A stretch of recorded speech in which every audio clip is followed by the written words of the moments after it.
الله أكبر الله أكبر لا إله إلا الله.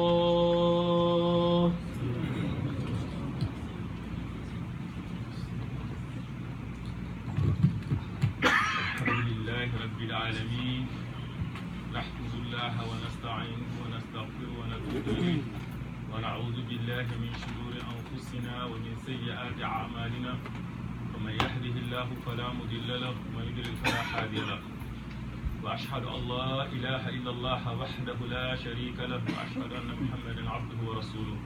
اللهم صل وسلم على أشرف خلقك سيدنا محمد وعلى آله وصحبه وسلم تسليما كثيرا.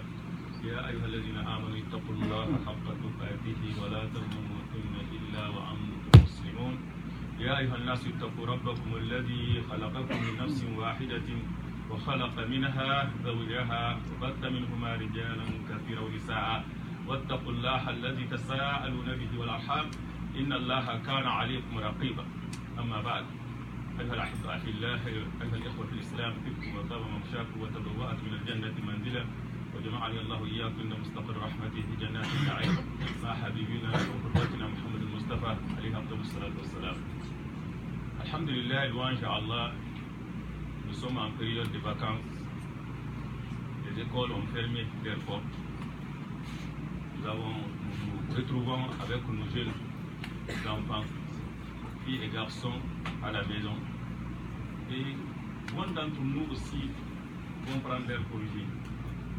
Qui dit congé aux vacances dit temps libre. Et le temps libre, comme le qualifient certains savoirs religieux, c'est comme une arme à double tranchant. C'est un bienfait et aussi peut être très néfaste pour l'être humain. Car l'être humain ne peut pas être immobile, inactif. Soit le temps, c'est à ta faveur ou contre toi. C'est pour cela l'un des savoirs religieux dit Al-waqtu kas-sayfi illam taqta'ahu qata'ak. Il dit le temps c'est comme une épée. Si tu ne le tranches pas, si tu ne le coupes pas, lui il te brisera. Donc ça veut dire quoi? Si tu n'occupes pas ton âme à faire le bien, elle t'occupera à faire le mal. C'est pour cela que quand on se retrouve avec un temps libre, il faut faire beaucoup attention. Un temps libre avec la jeunesse, c'est un cocktail vraiment explosif, très explosif. Il faut faire beaucoup attention, surtout quand cela est doublé par la négligence des parents. Donc le prophète sallallahu alayhi wa sallam, dans un hadith, il dit Asdaqul asma, hammam, harith wa hammam. Il dit les noms les plus véridiques qui reflètent la réalité de l'être humain, c'est harith. Harith, ça veut dire quoi? Laboureur, quêteur, la personne qui est en action. Ou hammam, la personne désirée, qui a des soucis, avoir l'intention. Donc, l'être humain s'alterne entre réflexion, volonté et action. Il n'y a pas une situation neutre. C'est pour cela que le prophète sallallahu alayhi wa sallam dit Kullu nas yaghdu fa ba'i'un nafsahu aw mutiquha. Il dit le matin, quand les gens quittent chez eux, qu'est-ce qu'ils font? Ils font commerce de leur âme. Ils vendent leur âme. Soit ils le vendent, ils la vendent à Allah et le gagnent sur le paradis. Ou ils le vendent au diable et la perte, c'est le résultat, c'est l'enfer. Il nous en garde. Donc c'est très important. Le capital que Allah nous a donné, c'est notre âge, c'est le temps qu'il nous a alloué, qu'il nous a accordé, durant lequel nous devrons accomplir notre mission sur cette terre. L'objectif pour lequel nous avons été créés, c'est dès ta naissance, Dieu te donne un capital. Voici ce que tu dois vraiment dépenser. Le gain, c'est le paradis. La perte, c'est l'enfer qui lui nous accorde. Donc, il nous engage. Donc, c'est très important de faire attention à comment gérer son temps libre, surtout près des jeunes. Et aussi près de nous-mêmes. Donc, c'est pour cela que le prophète sallallahu alayhi wa sallam dit il profite de 5 choses avant 5 autres choses. Quelles sont ces 5 choses? La première chose, hayatak qabla mautik, ta vie avant ta mort. On sait, personne n'est éternel sur cette terre. Donc, tôt ou tard, tu quitteras ce bas monde. C'est très important. Donc, quand tu es vivant, œuvrer durant cette vie pour le jour du départ, le jour où tu quitteras ce bas monde. وأنفقوا مما رزقناكم من قبل أن يأتي أحدكم الموت فيقول ربي لولا أخرتني إلى أجل قريب فأصدق وأكون من الصالحين ولن يؤخر الله نفسا إذا جاء أجلها والله خبير بما تعملون.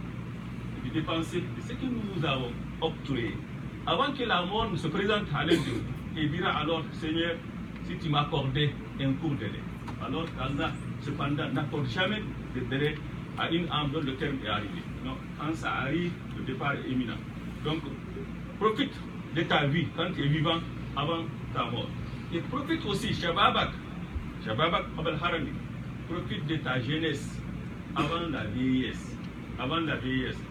Et le temps, Dieu le Très-Haut dit, وَالَّذِي جَعَلَ اللَّيْلَ وَالنَّهَارَ خِلْفَةً لِمَنْ أَرَادَ أَنْ يَذَّكَّرَ أَوْ أَرَادَ شُكُورًا. Celui qui a assigné une alternance à la nuit et au jour pour quiconque pouvait réfléchir. Cette alternance, c'est ce qui donne naissance au temps. Et cette alternance ne laisse rien. Il va au bout de toutes choses. Toutes choses. Il veille ce qui est jeune. Il rapproche ce qui est loin. Il fait mourir ce qui est vivant. C'est ça. Le temps, la nuit et le jour travaille sur toi. C'est pour cela qu'il dit faites attention car l'alternance à la nuit et au jour, le fait qu'il travaille sur toi et dans toi, le fait qu'il diminue ton âge et voit bien qu'est-ce que tu fais. C'est pour cela que Massoud dit Ma nadimtu ala shay'in nadami ala yumin gharubat shamsuhu fa tarabat fihi ajali wa lam yazdad fihi amali. Mon regret n'a jamais été grand, comme à propos d'un jour qui a vu vraiment qui est passé, un jour qui est passé, qui a vu mon âge diminuer sans que mon œuvre s'accentue, se multiplie, s'amplifie. Donc c'est très important, c'est ton capital. Le jour qui est passé, c'est que tu l'as dépensé. Qu'est-ce que tu as eu en contrepartie? C'est très important de ne pas avoir une situation neutre. Soit c'est en ta faveur ou contre toi. Soit tu t'occupes toi à faire le bien ou ton âme t'occupe à faire le mal. Soit tu occupes ton enfant à faire le bien ou son âme l'occupe à faire le mal. C'est très important. Al-Shabab, la jeunesse, qabla harami. Et l'un des poèmes, il dit Ya layta shababa ya'udu yawman fa ukhbiruhu bima fa'ala al-mashib. Il dit j'aurais souhaité que la jeunesse sera un jour de retour pour que je l'informe, je le relate ce que la vieillesse a fait de moi. Ce que la vieillesse a fait de moi. C'est très important de profiter de ta jeunesse avant que la vieillesse ne s'annonce. Et dit Rinaka qabla faqrik, ta richesse. Dawamul hal min al muhal. Rien n'est éternel. Rien n'est éternel. Aujourd'hui tu es riche, alhamdulillah, tu as une vie, tu es jeune, tu es riche, demain tu ne sais pas ce qui arrivera. Et vous avez ce temps libre, qui est les vacances, il faut en profiter, il faut en saisir. Pourquoi pas, au lieu d'aller en vacances à la plage ou dans les hôtels, ou dans les autres choses, pourquoi ne pas utiliser ce moment béni? Pourquoi? Pour le pèlerinage. Le prophète sallallahu alayhi wa sallam dit Man arada al-hajja falyata'ajjal faqad yamradu al-marid aw tadillu al-rahila aw ta'rid al-haja. Il dit celui qui veut faire le pèlerinage, il s'empresse à le faire. Il s'empresse à le faire. Pourquoi? Il peut tomber malade. Il peut tomber malade. Il peut perdre la monture, ça veut dire la monture, perdre la monture, ça veut dire il peut se trouver pauvre. Et aussi des besoins aussi que ça nous. Donc c'est très important quand on a les moyens. Et ce jour-ci, c'est très important de rappeler aux gens que nous avons Hajj qui tombe dans les périodes de vacances. Ça c'est un atout. Ça c'est un atout. Dans les 3 ans, 30 ans à venir, on voit ça. Mais plus tard, non, les choses vont changer. Ça sera difficile de trouver des congés, des vacances pour faire le Hajj. Donc c'est à ce moment vraiment, si cette année tu dépasses, tu n'as pas eu la chance d'accomplir le Hajj cette année, il faut te positionner pour l'année prochaine, ou après l'année prochaine, avant que le Hajj ne tombe dans une période de travail et tu chercheras alors d'avoir des vacances ou des congés sans un avoir. Donc c'est très important. Il dit Rinak qabla faqrika. Sihhataka qabla mardika ou saqamik. Quand tu es en bonne santé, profite de cette bonne santé avant que la maladie s'annonce. Il dit As-sihha tajun ala ru'usil asihha la yaraha illa al-marda. Il dit c'est une couronne. C'est une couronne sur la tête de ceux qui les bien portants. La bonne santé. Ne la voit que ceux qui sont malades. Donc, quand tu es en bonne santé, il faut en profiter. Tout cela, on peut le mettre dans quoi? Farag, qabla, shughlik. Ton temps libre afin qu'il soit occupé. Car la maladie est une occupation. La pauvreté, c'est une occupation. La vieillesse, c'est une occupation. La mort aussi, c'est une occupation. Donc c'est très important avant qu'il soit vraiment occupé. On sait très bien, quand la personne est malade, il est prisonnier de son corps. Et la personne qui est vieille, la vieillesse, oui, la volonté est là, mais là, cette vitalité, énergie n'est pas là d'accomplir ce que tu veux faire. Et quand tu es pauvre, tu es occupé, quoi, les moyens ne sont pas là. La mort, c'est la vraie occupation. Inna ashab al-jannati yawma fi shughlin fakihun. Il dit les gens du paradis sont dans une occupation. C'est une occupation qui les remplit de bonheur. Quant aux gens de l'enfer, ils sont aussi dans une occupation qui les remplit de tristesse. Donc c'est très important. Avant qu'ils soient occupés, profite vraiment de ces bons temps, de ce beau moment, de ce temps libre et accomplir le pèlerinage ou de bonnes choses avant qu'il soit trop tard. Malheureusement, il y a certains qui vont en vacances. Ils ont pris congé, pas seulement de leur travail, mais aussi de leur foi, de leur éthique. Et Omar ibn Khattab, un jour, on devait faire un témoignage pour une personne. Quelqu'un se soulevait et dit, je le connais, il est méritant, il a le droit, il a telle chose. Il dit non, comment cela? Il dit, cette personne, est-ce que tu as déjà voyagé avec cette personne? Il dit non, je n'ai jamais voyagé avec lui. Est-ce que tu es son voisin qui connaît ses allées et venues? Il dit non, je ne sais pas. Est-ce que tu as une transaction financière avec cette personne? Il dit non. Il dit parmi nous tous, c'est toi qui ne le connais pas. C'est toi qui ne le connais pas. Car en arabe, quand on dit as-safar, ça veut dire en arabe quoi? Ça veut dire vraiment dévoiler, découvrir. Ça veut dire, vous voyez, was-subh idha asfar. Dans le Coran, il dit was-subh idha asfar. Ça veut dire quoi? L'aurore, quand il se dévoile, quand il se découvre. Ça veut dire que dans le voyage, la réalité, le vrai visage de la personne apparaît. Quand tu trouves une personne dans un hôtel, dans un pays étranger ou à la plage, c'est en ce moment que tu sauras vraiment s'il a vraiment l'éthique, s'il a vraiment le bon caractère ou non. Quand il est parmi les siens, où les gens le connaissent, chacun peut l'appeler par son nom. Cette personne, tu le vois vraiment se comporter bien, non, il est obligé de le faire car il a peur que les gens le voient. Mais quand il est loin des regards de ceux qui le connaissent, c'est en ce moment vraiment que ça. Et malheureusement, certaines personnes utilisent ce temps libre pendant les vacances à commettre des péchés. Donc c'est très important que tu fasses attention. C'est pour cela que le prophète sallallahu alayhi wa sallam prodigua ce conseil à Abdullah ibn Omar. Il dit Kum fi dunya ka'annaka gharibun aw 'abir as-sabil. Soit en ce bas monde comme un étranger ou quelqu'un de passage. Lui, il a compris ce conseil. Qu'est-ce qu'il dit lui? إذا أمسيت فلا تنتظر الصباح وإذا أصبحت فلا تنتظر المساء وخذ من صحتك لمرضك وخذ من حياتك لموتك. Il dit, si tu es au matin, n'attends pas le soir. Si tu es au soir, n'attends pas le matin. Prends de ta santé pour ta maladie. Prends aussi de ta vie pour ta mort. C'est ainsi. Et vraiment, ils ont compris ce conseil, ils l'ont pratiqué. C'est très important. Donc, quand tu as à main le temps libre, il faut tout faire, de profiter de ce temps libre, de ne pas le gaspiller, de dépenser dans la désobéissance, car un jour tu regretteras ce temps libre. Oui, tu auras des vacances, mais ça sera que tu es déjà vieux. Tu auras des vacances, mais en ce moment, tu es sur le lit de l'hôpital, le lit de mort même. Tu peux vraiment, oui, avoir les vacances, mais l'argent n'est pas là. J'ai rencontré des gens, des frères, certains, quand Allah les fasse miséricorde, encore sur le paradis. En agonie, ils ont exprimé le regret de ne pas avoir fait le pèlerinage, accompli le pèlerinage, alors qu'ils avaient vraiment les moyens. Ils avaient les moyens, ils avaient le temps libre, la vitalité est là, l'énergie est là, les forces est là, mais ils n'ont pas accompli le pèlerinage. Et ce jour-là, ils ont regretté. Inch'Allah, qu'Allah les pardonne, accorde aussi sa miséricorde.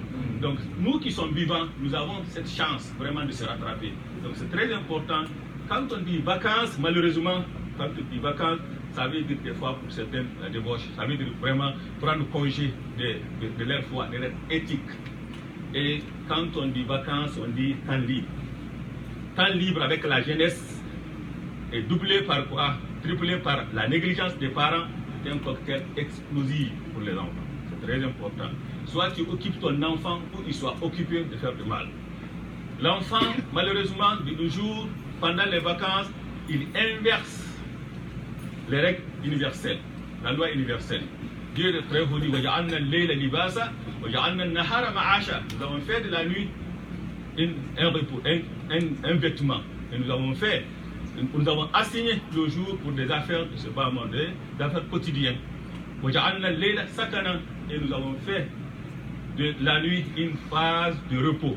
Donc la nuit, on se repose pour œuvrer pendant la journée. Et malheureusement, ces jeunes, ces enfants qui ne sont pas supervisés, qu'est-ce qu'ils font? Ils renversent cette loi, ils veillent, ils restent devant les télé, regarder les programmes qui sont des fois illicites, des émissions qui sont interdites, et pourquoi pas dans certains cas, l'alcool s'invite là-dedans, la drogue aussi peut s'inviter là-dedans. Tout ça pour de négligence des enfants, car la jeunesse, avec le temps libre, c'est très important, c'est très dangereux s'il n'est pas bien supervisé. Donc, c'est très important de contrôler les enfants pendant les vacances et de les occuper à faire des choses. Comme je viens de dire, l'âme, soit tu l'occupes ou il t'occupe. Donc c'est très important. Et ça, c'est ainsi l'âme. Donc on ne peut pas avoir vraiment une situation neutre, dire que je ne fais rien. Non, même dormir, c'est de faire quelque chose. Car le jour, la nuit et le jour travaillent dans toi. Donc c'est très important de profiter de ce temps libre, ces vacances, et de ne pas laisser les enfants errer dans la ville, dans les rues, tard la nuit, regarder des émissions qui sont interdites et qui c'est fréquenter des amis aussi qui peuvent les entraîner dans les débauches. Donc c'est un moment critique. Il faut faire attention et veiller faire en sorte que ces vacances que les enfants passent bien dans l'obéissance d'Allah. Pour قولي هذا واستغفر الله لي ولكم واستغفر الله غفور رحيم. الحمد لله رب العالمين والصلاة والسلام على المبعوث رحمة للعالمين. Mes chers frères et sœurs, cette religion, la religion musulmane, c'est une religion équilibrée qui aime vraiment juste milieu, qui n'est pas at-tafrit ou la ifrat, l'excès, non, c'est pas ça, l'abandon aussi, négligence aussi, il n'aime pas ça, c'est juste milieu. Il prend en compte les besoins humains, ce qui veut dire, pourquoi je dis ceci, il ne faut pas aussi transformer les vacances au jour de travail. C'est comme si l'école n'a pas fermé les portes, c'est comme si on n'a pas pris de congé. Bombarder les enfants à des choses, non, c'est très important que oui, on a le droit vraiment de se divertir, on a le droit vraiment de se détendre. Hanzala un jour, il dit, لقيت أبا بكر فقلت يا أبا بكر نافق حنظل قال كيف ذلك؟ قال إذا كنا مع رسول الله صلى الله عليه وسلم ووعدنا وذكرنا الجنة والنار كأن رعي عين فإذا تركنا وخرجنا عنده ضحكنا الأطفال والمرأة فقال إني قد فعلت. Dans ce hadith de Hanzal, qu'est-ce qu'il dit? Il dit si nous sommes auprès du messager d'Allah, il nous rappelle le paradis et l'enfer, c'est comme si nous le voyons. C'est comme si nous le voyons. Quand nous quittons le messager d'Allah et nous retournons chez nous, qu'est-ce que nous faisons? Nous préoccupons des enfants, aussi des femmes. Pour lui, c'est une hypocrisie. Hypocrisie avec quoi? C'est-à-dire il montre au prophète sallallahu alayhi wa sallam ce qu'il ne fait pas chez lui. Quand il est auprès du prophète sallallahu alayhi wa sallam, il montre cette piété, cette soumission, cette humilité devant le prophète sallallahu alayhi wa sallam à cause de ce qu'il entend du messager d'Allah. Mais une fois rentré chez lui, il s'occupe de ses enfants, il joue avec eux, il joue avec cette épouse, et il s'occupe aussi des affaires de ce bas monde. Le prophète sallallahu alayhi wa sallam dit Ya Hanzala as-sa'a sa'a لو أنها كانت تكون قلوبكم كما كانت عند الذكر لصافحتكم الملائكة في فرشكم وفي طرقكم كما قال رسول الله صلى الله عليه وسلم. Il dit si vous restez même intensité de piété quand vous êtes chez moi, vous maintenez les mêmes intensités, les anges descendront pour vous serrer les mains. Vous serrer les mains. Mais c'est une heure. Il y a une heure pour ceci, pour la prière. Il y a une heure aussi pour le jeûne, pour l'adoration. Il y a une heure aussi pour se détendre. Il y a une heure aussi pour se divertir. L'important c'est seulement qu'il soit encadré, soit bien encadré selon ce que l'islam a permis. Donc c'est très important de saisir aussi les vacances, ce moment de vacances, pour que l'enfant se ressource d'énergie, pour qu'il puisse consacrer cette énergie-là à l'ouverture, à la rentrée de classe. Pourquoi pas un voyage? Il a le droit d'avoir ça, c'est très important. La visite des parents, il a le droit de se faire ça. Les sports aussi, ils ont le droit de faire ça. Donc c'est très important de ne pas transformer les vacances carrément à des heures de l'école ou des moments de l'école. Non, c'est important, il faut qu'il y ait une différence. L'important c'est quoi? C'est d'occuper l'enfant pour qu'il ne soit pas occupé par des choses qui sont mauvaises. فاستغفروا غفورا ربنا تقبل منا انك انت السميع العليم وتب علينا يا مولانا انك تواب رحيم اللهم اهدنا فيما هديت وعافنا فيما عافيت وتولنا فيمن توليت وبارك لنا فيما اعطيت واصرف عنا السوء ما قضيت انك تقضي ولا يقضى عليك اللهم لا يذل من خليل ولا يعز من عادل بيدك الخير كله يا رب الرحمن الرحيم اللهم اصلح ازواجنا وذريتنا واولادنا وشبابنا يا رب الرحمن الرحيم واجعل قرة عين لنا واجعلنا للمتقين اماما اللهم احفظهم من كل مكروه ومن كل سوء يا رب العالمين الرحمن الرحيم اللهم الف بين قلوبنا واصلح ذات بيننا يا اكرم الاكرمين يا ارحم الراحمين اللهم انا نسالك الجنه وما قرب اليها من قول وعمل ونعوذ بك من النار وما قرب اليها من قول وعمل يا رب الرحمن الراحمين اللهم انا نسالك ان نحيا على سنه ان تجعلنا نحيا على سنه نبيك صلى الله عليه وسلم ونموت على سنته ونشهد في زمرته وتحت لواء ونال شفاعته ونشرب في حوضه شريك شربة لا نجمع بعدها ابدا يا رب الرحمن الراحمين قوموا الى الصلاه يرحمكم الله.